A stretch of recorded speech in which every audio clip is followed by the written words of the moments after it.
एक पुरसुकून और जादुई जंगल में, जो कि ज्यादातर लोगों के लिए जाना जाता है, एक परी रहती थी जिसका नाम सराफीना था। सराफीना अपने जंगल के घर में किसी दूसरी परी के बरक्स थी।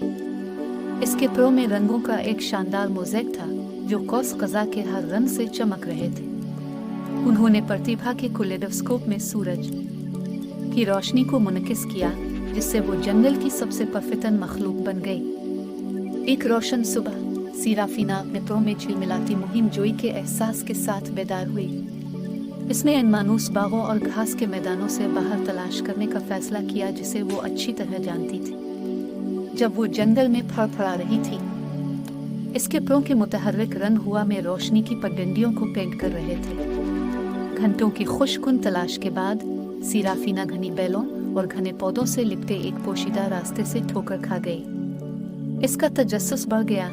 उसने एहतियात से बड़ी हुई पगडंडी से अपना रास्ता बनाया। हर कदम के साथ हुआ एक पुरस्रार और दिलकश खुशबू से भरी हुई मीठी होती गई। आखिरकार एक खुफिया बाग को जाहिर करने के लिए रास्ता खुल गया जो वक्त के साथ अछूत लगता था।